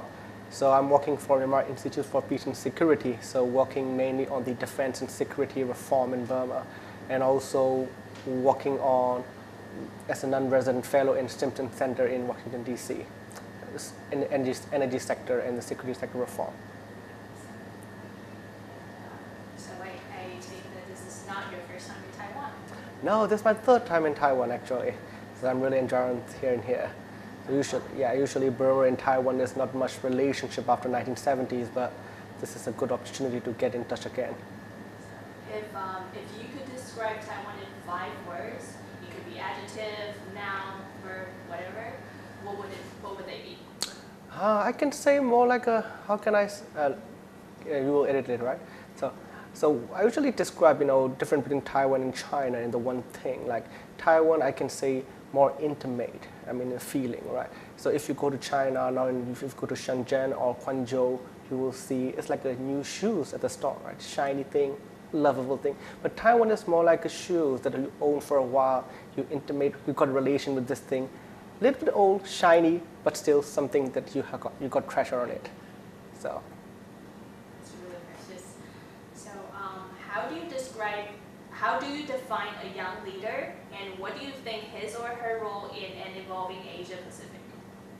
So this is something that we work for quite a while in Myanmar. Is one thing is there's two different issues in here. The first thing is how we gonna involve, or like creating a space, or whether our policies or our intention have to be recognized or be taken in part of the government policy making. So the same thing when we talk about the young leaders, when you have to think the two way, whether we're seeking for just a platform or whether our advice has to be taken on it. So my personal perspective is, getting and creating the policy is a lot more important than just giving a platform. So same thing to Asian Pacific, policy making. We need to create some kind of, regulations or creating some kind of pushing on policy rather than just creating a forum and space and on these things.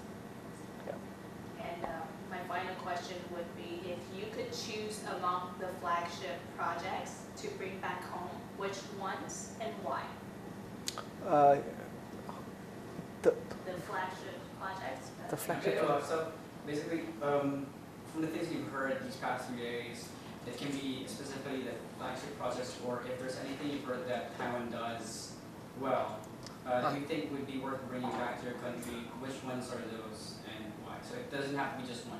Okay, so the idea is, if you're looking in here, this Taiwan southbound policy is including Burma as a strategic way, but there is no Burmese guys in here representing in here. The thing is, we would like to get engaged with the Taiwan peoples and Taiwan communities in Burma again, and we know that there are a lot of Burmese, a lot of Chinese who live in Burma for a certain decades and who now settle in Taipei again. So we would like to create a more cultural exchange together and try to understand how we have passed through the centuries to get the bulk of transition. This is something we should like to engage it again. But the things that you've heard yesterday and today, like say about agriculture, we can still put that in the video. Sure. But if there's anything that Taiwan does, say, because we know that Taiwan has a very stable healthcare system, for example. Sure. In terms of agriculture, if there's anything of those things that you think would be great to share back in Burma, for example, maybe educational exchanges. Sure. Yeah. So I think the most interesting part is the social entrepreneurship in Taiwan in here. Though Taiwan is now changing, getting from the phase from just creating a factories part of the more like industrial revolutions and Industry 4.0 that we have talked before. So that is something that I would like to focus more on, how we have taken learning from the Taiwan and how we just create a social entrepreneurships and how we have transformed the knowledge-based economy from Taiwan. This is something we would like to get back to Burma. And vice versa. What do you think Burma can offer to people in Taiwan, specifically the civil society? So what we have transforming have a very different way. Like Taiwan is, what we have a similar thing is both Taiwan and Burma have conducted the more top-down structure, and then we do the more gradual transformation last 20 years. Burma is a little bit lag behind, but of course we can share our difficulties, especially engaging with the rise of China during the last period of time. And I think this is what Taiwan also need to learn from Burma, that where the rise of China in the few years affect the Taiwan's economy and how we should balancing the act to grow in the regional actor together, the regional cooperation together for the transformation, like civil side transformation and democratic transformation, and how to maintain and balance after CMEX or China's BRI is initiated. And one more thing, like if you can think of any message, or you have any message or advice that you can share to future young leaders. Can I skip on this thing? I usually don't give this kind of message. Can I skip it on? Yeah. Do you mean like? Do you want to answer this one? Nah, not really. Okay. That's fine. Yeah, no worry for that. Wonderful.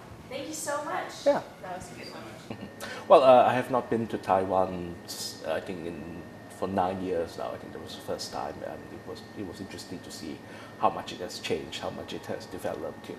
Even from the first time I came here, Taiwan struck me as a very resilient country, a very progressive country, and a country that nevertheless is very fun and open. And that hasn't changed yet. It still strikes me as again very resilient, very progressive, and very very open and welcoming to people from all over the world. Right. So when you say that it has changed so much since the last time you were here, in what way?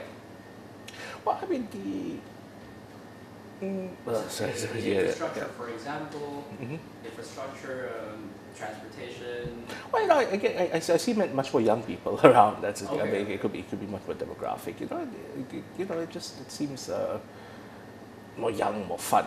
Much more willing to let their hair down. Right. So can you please introduce yourself? Like state your name first in English, and then this next would be in Boston. I'm Keith Leong. I'm head of research at the KRA Group. So you introduce your name first. You just say your name first. Okay. Then pause. Then you say it in pause. Like, hi, my name is. Okay. Sure. Then pause, and I will ask you what you do. Then you get to say what you do. Okay. Right. Sure. So can you please your name? My name is Keith Leong. Nama saya Keith Leong. And so what do you do? I'm head of research at a Southeast Asian public affairs consulting firm. Which is? The KRA Group. Right. So Keith, given that you've been to Taiwan, well, you said this is not your first time. Second. But you already amassed, or maybe have experienced enough to say something about how to best describe Taiwan. So can you choose 5 words that you think would best describe Taiwan from your perspective? Sure. It doesn't have to be an adjective; it can be a noun. Sure. I mean, it's progressive, it's open, it's dynamic, it's resilient, and it's fun. Right. Fun in what sense? Well, again, they seem to know how to let their hair down, and they don't take themselves too seriously. They know there's a time for fun, and they understand that, that it's the need for soft power. That soft power is a very important thing. Right. So, hearing about the new Southern policy these past few days, what are your thoughts on that? Well, I mean, it's unsurprising because Southeast Asia, the economic gravity is shifting towards the Indo-Pacific, towards Asia, and Southeast Asia is the fulcrum of the Asian Pacific. It has always been a conduit for ideas, for people, for trade, both in and out of the Indo-Pacific or the Asian Pacific, if you like. So it's absolutely imperative for everyone to be in Southeast Asia. It's a good move, I think, to have a bigger presence in Southeast Asia. It's difficult. It's not easy because every one of these countries are different. You can spend your entire life really just working, researching, trying to do business with one of these countries.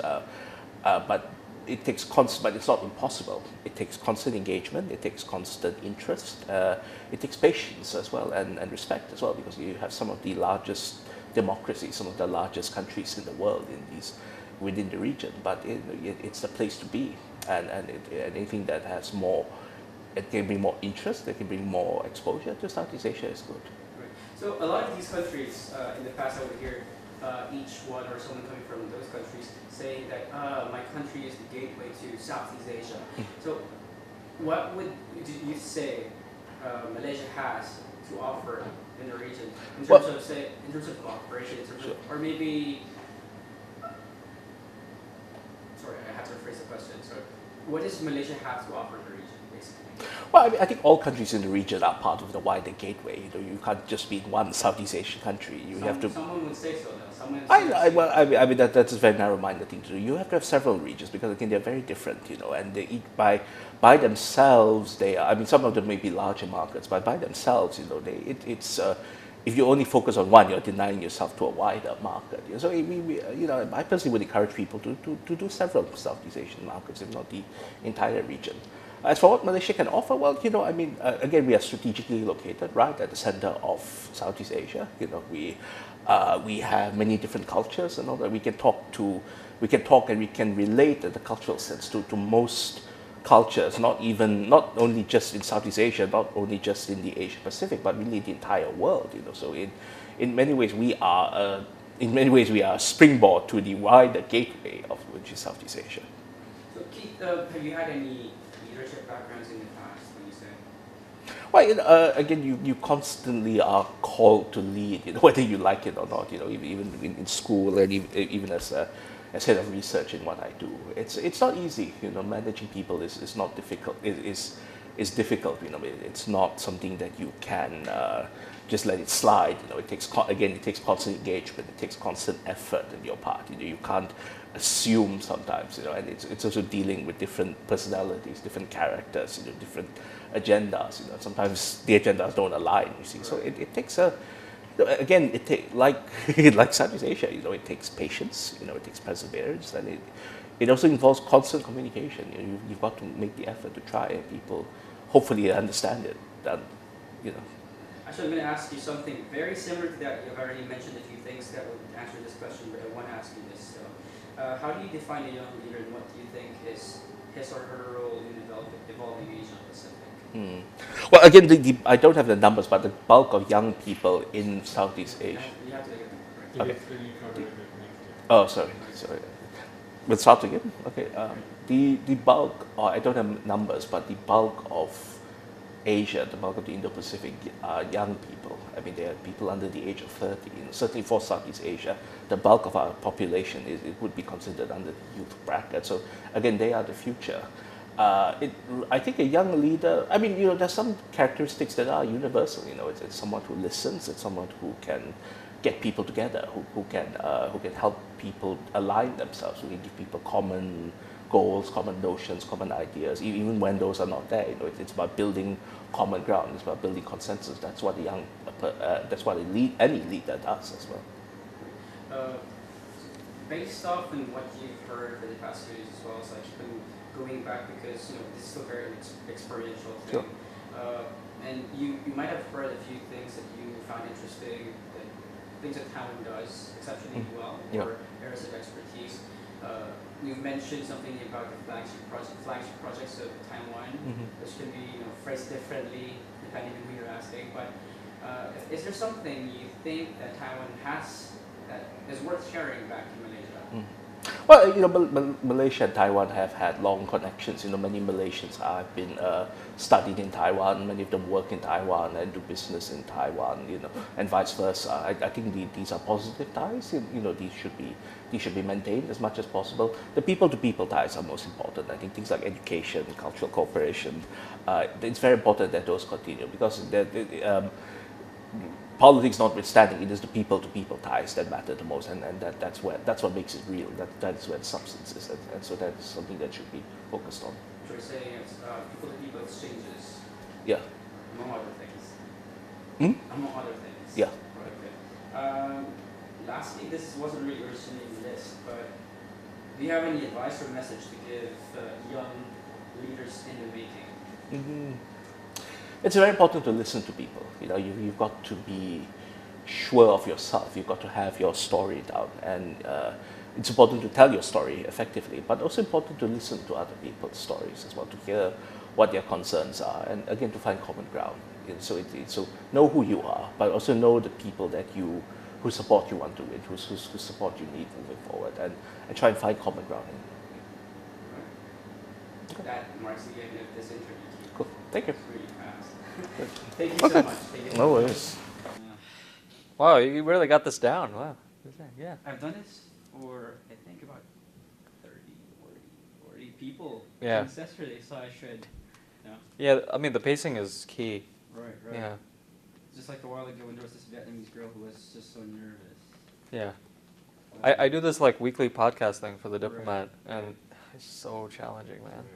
So just when you're comfortable, just starting saying the questions in, right? Oh, okay. Yeah, sure. Great. So, Let's go. So good afternoon. Good afternoon. Am I saying the name right? Yeah, Prashant. And how do you say your surname? Parameswaran. Parameswaran. Yeah, here we go. Yeah, you got it first time, man. Oh, You're used to the long names. Right, yeah. So, can you say something about yourself? What do you do? Sure. What your interests are? So I'm a senior editor with the Diplomat magazine. I cover Asia Pacific, primarily security issues, and also political developments in the region. And those are your areas of interest. That's right. How long have you been doing this job at the Diplomat? So it's my 4th year now. And before that, I was doing my PhD at the Fletcher School at Tufts University, and then working for a couple of think tanks as well. How did that go, the PhD? It's good. We'll still have 2 more chapters to go, so hopefully it'll be done by 2019. We'll see. Hopefully. So, since you specialize in security issues. And I suppose you've looked at the cases of Taiwan over and over, and also Taiwan vis-a-vis Southeast Asia, the Indo-Pacific. How do you think Taiwan increases influence in international discourse? I think, I mean, Taiwan already has, I think, quite a good reputation, I think, internationally as a country whose story is quite remarkable given the circumstances that it's been in. So I think key for that for Taiwan is making sure that it understands its strengths, leveraging the power of its example and its model, and then also making sure it receives credit for what it already does. I mean, I think particularly with the southbound policy and some of the other foreign policy aspects of what Taiwan's been doing, I've often been quite shocked at how little people know about some of the good things that Taiwan's done. So I think if Taiwan can do all those three things, that will go a long way in terms of its contribution. Right, so you mentioned about the southbound policy. What are your thoughts about it? Well, I think initially when it was introduced, there were a few questions about, how was this different from what Taiwan has done previously? I mean, Taiwan has had several strategies in terms of international engagement, the Go South policy strategy. And so the question was, how is this different? And then what are the specific strengths of which Taiwan is leveraging in order to make sure this is successful?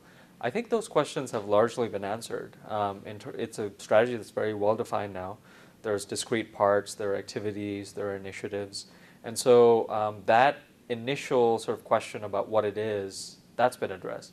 I think the issue is kind of how that actually moves forward.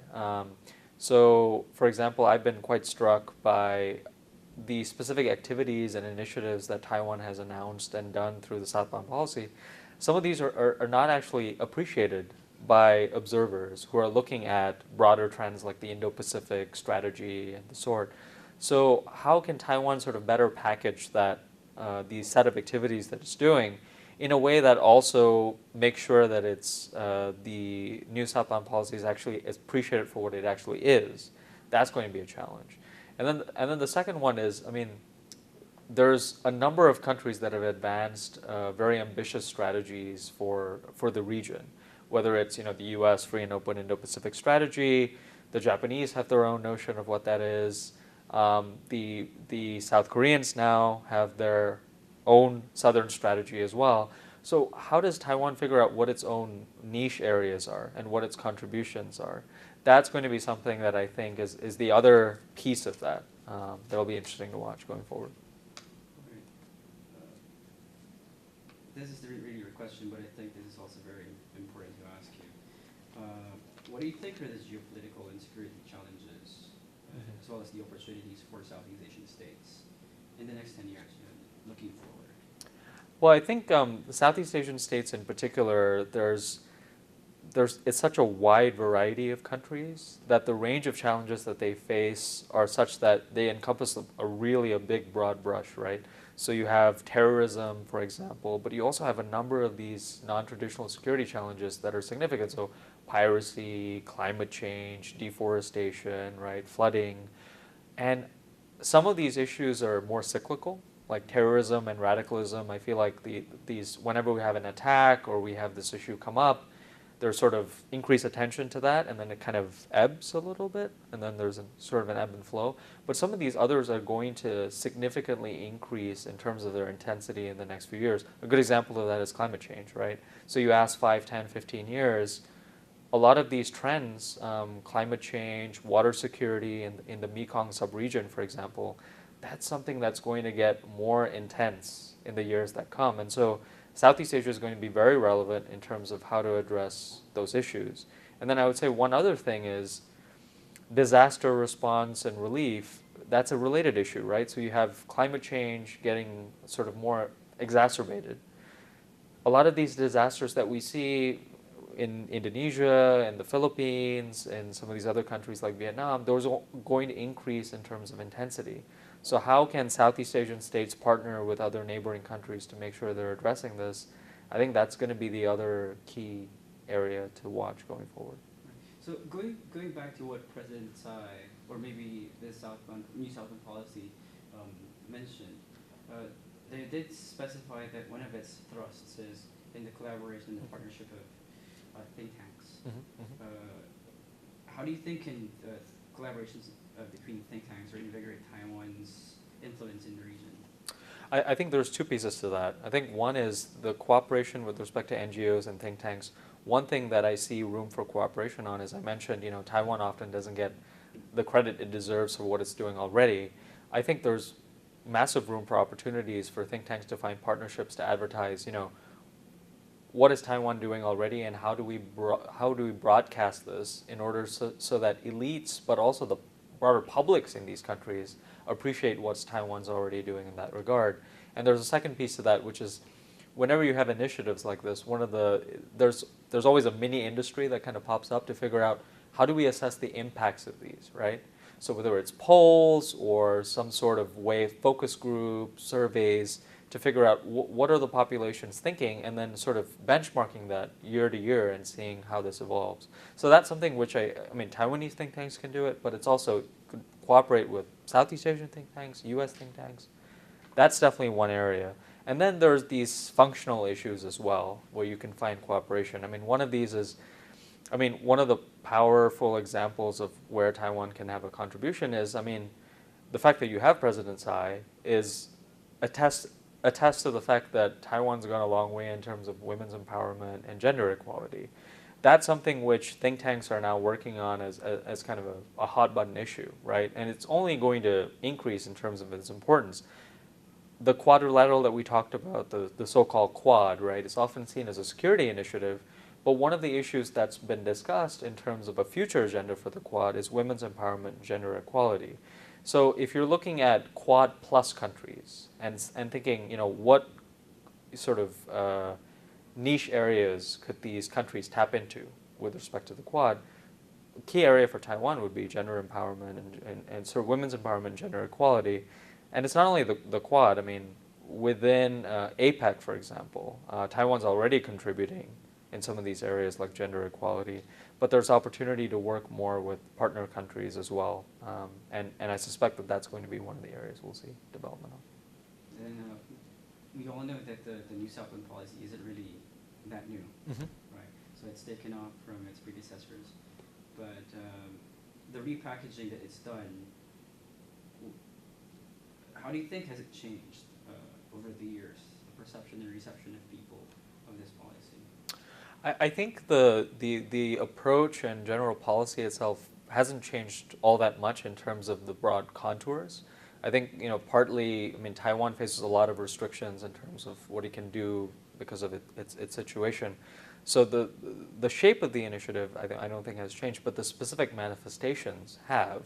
I think I've noticed with respect to the new southbound policy so far, the people-oriented nature of the initiative has been advertised a lot more. It's become a lot more significant.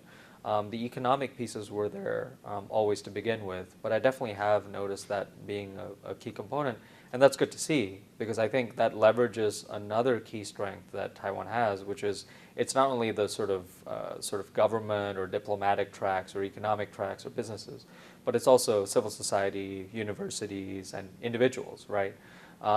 So that's been a key change. The other thing is the initiative and the contours may not have changed that much, but the environment in which Taiwan is operating has changed, right? I mentioned earlier that we have seen a number of countries adopt strategies with respect to the so-called Indo-Pacific strategic concept, but it's also the case that some of these trends, like China's growing assertiveness in the maritime domain, the role of the United States in the region, the growing importance of Southeast Asia, and a number of these other smaller sub-regions, like the Pacific, these are trends that are increasing and changing the way Taiwan's environment is structured. This isn't really in the list or any of these questions, actually, but I was really curious, and we can take this off the record. How do you perceive with this initiative take after the end of President Tsai's term? There's a growing concern about the small successes that this initiative has done, which aren't really that small either. That possibly when this President Tsai ends her term, there might not be the chance of continuity. So, what are your thoughts on this? Yeah, I mean, I think it's a big concern. I think whether you talk about Taiwan or you talk about the U.S. strategy or the Japanese, there's always a sort of personal element to all of these policies. And so the question is, what happens after a particular leader leaves? I hope that there will be enough momentum built up such that there will be some institutionalization so that a future leadership will have to do something with it. But that remains to be seen. I think a lot of that will be determined by the momentum that the initiative receives. I think there's a positive scenario where if it achieves so much momentum and that it's become so associated with what Taiwan does internationally, it'll be very difficult for a new administration to come in and just do away with it entirely, even if it may change some of the aspects or some of the manifestations of it. But it remains to be seen. And I would say that applies not only to Taiwan, but it applies very much to the United States, for example, where we have seen administrations come and go and just sort of do away with previous strategies, which really causes a lot of confusion among regional observers about, how sustainable is all of this, right? So that concludes this interview. Yeah, all right, Thank you thanks. very much for your time. Good to be with you. Thank you so much. Yep.